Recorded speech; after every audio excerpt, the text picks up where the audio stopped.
You ready?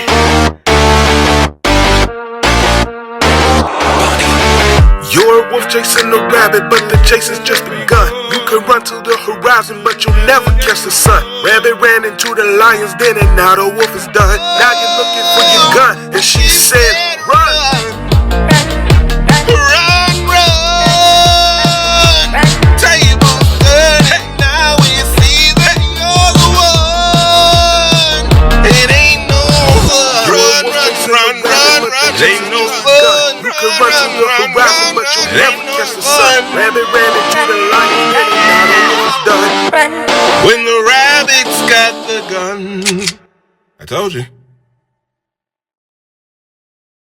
What up? Mike here. I am your creator, author, illustrator, etc. for all things Rabbit Comics, and we have another wonderful show for you today. This is episode 333, even though I just held up 6. Episode 3, and this is the Department Files, and I'm joined here as usual by my lovely co-host La. What's up, La? How you feeling today? Good. Good morning. Good morning. It's a lot cooler outside today than it was the last time we filmed. Thank God. Yeah, and we're on our way down. I know. Yeah, so that's why I wore the hat, in honor of fall and being a honorary cowboy, because I grew up in a city, so I'm not a country boy at all. But yeah, so today, so if you're not familiar with the Department Files, or this is your first time joining in, essentially each episode we discuss one character from the Department Files book that I wrote, which is available on Amazon. And Law essentially just goes through, she picks a character, and then we just talk about that character for a little bit, just to kind of give folks insight into my brain and kind of like what I was thinking when I created these characters. So without further ado, I give it to you, my friend. What character do we have today? We're gonna do a random one today. Okay, we're gonna do a random one today. Flip it. So that means she did not pick a character last night because she was probably Hid my dreams to ease the pain, hoping love would remain. In trying to save what we had, I let go of what made me glad. Wrong sacrifices, heart undone. A love once bright came undone. But from the ashes that came from the hurt, I now see a chance to grow, to be set free. With lessons learned and strength inside, a brighter path will be my guide. I found a voice inside that I left behind. I reclaimed a peace within my mind. To love is to give, and I must keep. Now I walk with an open heart, ready for a brand new start. Knowing love's a two-way street, where respect and kindness are valued. I would love to meet. Ooh, he's a good one. Pronounce his name. Anyanwu. That's cool. Okay. Yes. It's Swahili, so. Okay. All right. It's actually Igbo, but yeah, Anyanwu. That's it. Yeah. Okay. Cool. All right. So just give us a brief synopsis on this character. So Anyanwu is a character that. So remember. So I don't know if I talked about it in episode 2. Now I can't remember, but when I was saying that I created that I had started, it began from a novel, a book, and I was like writing this novel, and then put it down, and then years later came back to the fact that I was going to do a comic book, and then boom, that's how this was born. Anyanwu, whose actual name is Drise in the story, was one of the characters that was in the book. So he was, I couldn't remember, but at the time, but now it's coming back to me. He was one of the characters, the original characters from the book that I was writing. So Anyanwu and Rabbit were love interest is strong, but they have history. They have a history. And so Anyanwu is actually in the book, and I don't even know if I should say this because I don't know if I'm gonna make that the thing for the comic book. I'm gonna say it anyway. In the book, Anyanwu is not Anyanwu. He's just Andres. I hadn't even come up with Anyanwu at that time. And in the book, in the novel, he was the reason that Rabbit got into the department in the first place, because he went off, he joined this network, and then he disappeared, and the Rabbit couldn't find him, and then he like went looking for him, and then that's how he found the heads of the department and was recruited and yada yada. And so in the comic storyline, we obviously haven't he hasn't even been introduced yet outside of this book, the sort of my encyclopedia of characters. But he is they do still have history. There is still like kind of this like love hate situation between the two of them. Um, he's much older, and he has this ability to control and manipulate the gravitational field around himself and others and objects. And he can kind of like manipulate them all at once. So he's a really cool, interesting. His power set is really interesting from my perspective. I was trying to like come up with like powers that we haven't seen, and which is hard to do. Like comic books, is like what haven't they done? They've done everything. Some variation of something. Yeah. So I was trying to come up with like stuff that I haven't seen before.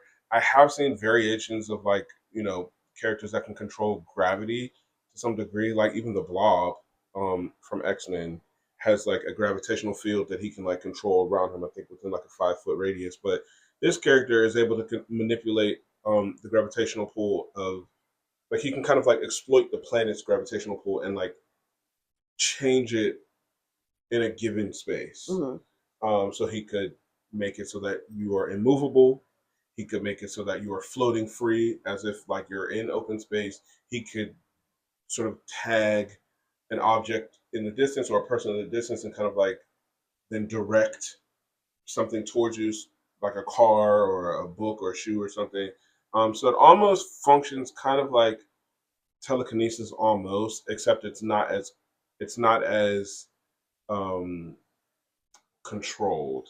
Gotcha. Because I mean, if you remove gravity, we would all just kind of like willy nilly kind of float. Whereas if you have telekinesis and you can like hone in and really like keep something still in the air. It's not just kind of like arbitrarily floating through space. Last character we talked about, the rank was elite. So this one is Omni. What does that mean exactly? Yeah. So it just means that his power set. So in my world that I've created, Omni essentially just means they have no definable upper limit to their power. So it's like we haven't seen his upper limit yet. Obviously, he's not even been introduced in the books yet. But I don't know that I have. What was that? The Peru. The Peru. I thought you burped, and I was like, should I keep? I have my baritone should I pretend going. like that's not happening? No, yeah. So they don't have like a definable upper limit if they are considered an Omni level threat, and it just means that they can affect up to planetary influence. Like they can their powers could like affect the masses on a planetary scale. Gotcha. So that's what that means. And so and that's if he pushes it to that limit. He doesn't, you know what I mean? Like they're not always like affecting things like that, but yeah, that's what that means. And the costume I noticed is similar as far as the graphics to Rabbit. Yes. And also to Genesis. She has essentially anybody that's going through the department has an outfit like that. And it's like a certain material. It's a certain material because it was created by Amun. And so Amun, who is my tech guy, if you watch episode 1, I think, or episode 2, I can't remember. But basically, yeah, Amun is the go-to guy in the world of Rabbit so far, or at least his technology is. Others have replicated and duplicated and done different things with it. But yeah, so a lot of the characters, and that was a very intentional thing. A lot of the characters have kind of like the same material, same kind of. Excuse me, now I have the hiccups. The same kind of layout and everything, because they were all at one point a part of the department, or if they were a part of the department, they have that kind of like similar thing about them. I don't even know what to call it, but yeah. So that's what that is. And I noticed a lot of your characters have African influences. Was that important for you to keep like a cohesive storyline, a backstory for these characters?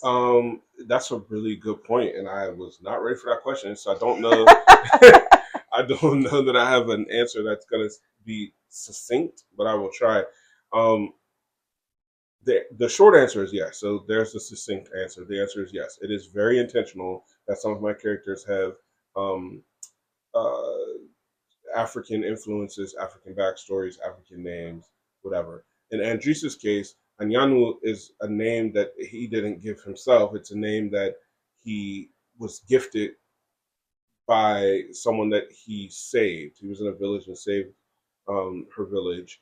You have to buy the book. I go in detail in the book, but basically that's what happened. And then so she gave him the name, and Mm-hmm. so he keeps the name, and so now he goes by Anyanwu. But yes, it was very, very intentional on my part to have characters with African influences because I feel like we often see a lot of um, characters that are inspired by like the Greek gods, Mm-hmm. and that sort of era, which are great by the way. Like don't get me wrong, I love like give me Hercules, Zeus, Persephone, right? Like I love Yeah. characters like that. Like I love those, the idea of like Greek mythology, but it's not often that we celebrate African mythology in the same way. African, I mean, I don't know for sure, but they probably have more gods. I don't know that, don't quote me, but Mm-hmm. I'm just thinking about like the Egyptian influence, and then like from Central and South America, or Africa, and just like all the different countries in the continent of Africa. It's like I kind of feel like there's probably more African gods than there are Grecian gods.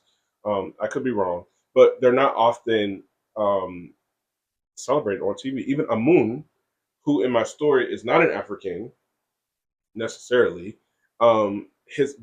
Amun is an Egyptian. Mm-hmm. Um, I believe it's Amun Ra is the full.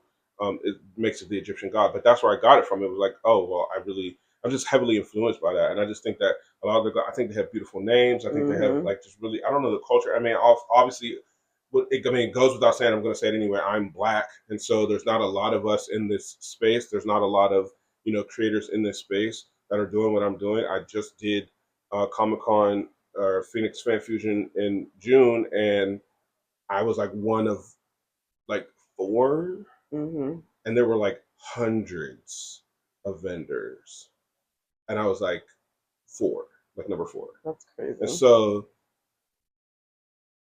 and if you were at Fan Fusion, maybe there were more than four. That I may be speaking with a little bit of hyperbole, but what I'm saying is we don't dominate. This is not an industry that we're like, we're not chief in this industry, and Right. so it's important to me to make sure that my characters are representation and reflective of my experiences as a black man Mm-hmm. and my experience as as a black American who um, learned and grew up learning about certain African cultures and African stories, like Anansi, for instance. Mm-hmm. That's a character in my book that we'll talk about in a different episode. But like it was very specific that I did that. So yes, that's the I don't know. I don't have a better answer because I wasn't. That was a really good question. Like for real. Well, I think it's important, and not only that, but there's not a whole lot of black supervillains or black superheroes that we have to Yeah. reference from. So the fact that you have all these different characters in here Hmm. and they're All black. representative or something that we can Yeah. relate to Yeah. or Yeah. Yeah. see ourselves in For is sure. pretty And amazing. I just said all black, but not all of my characters are black. But I have a Right. lot of black Yeah, characters, and because you that's do very have some intentional. Greek ones that For you sure. For space sure. off And, that, yeah, and which is just cool. But regular, everyday. I'm an American. It's a melting pot here, and so we mm-hmm. see a lot of everything. And so I just wanted that to be, as much as I love X-Men, as much as I love the Avengers, as much as I love these properties, the Batman, the Supermans, right? Like they don't always reflect accurately Mm-hmm. what I see in my neighborhood. You know what I mean? And so I didn't see superheroes that look like me growing up, and that's why Rabbit has a gap. Cause God damn it, Yeah. you know what I mean? Like I Yeah. didn't see superheroes Yeah. with locks, and Mm-hmm. like I mean we have Static Shock, but that was like as I got older. But when I was a kid, And even Static Shock is like a one-off. We have Spike from X-Men Evolution. That's a one-off. We have Aurora Monroe from X-Men. That's a Well, and then one-off. even in the movies, like when they did Green Lantern was black, but they made him white in the movies. Yeah, exactly. So it's just like, it's so you have to kind of. I think that there's room for everybody, and it's not That's not a. It's also not a. I want to be careful that I want to say this, and I'm trying to think of the way to say it. It's not a defiance or like I'm not rebelling against anything. Like I'm not looking at the system saying the system. You know what I mean? It's not that. I love comic books. I love my favorite comic book character is Bruce Banner. It's a white man. He turns into a green monster. You know what I mean? Like there's nothing African American about that, but I love Bruce Banner. So this is not like me saying like, oh, the system is terrible. This is just me saying like, hey, like I'm here too, and people like me enjoy comics. People like that look like us enjoy comic books and enjoy fiction and just want to see more representation. Yeah. Like why can't I have a character who has door knocker earrings and cracks her gum and is and is a telekinetic, like you know what I mean? Okay. Lala Winfrey.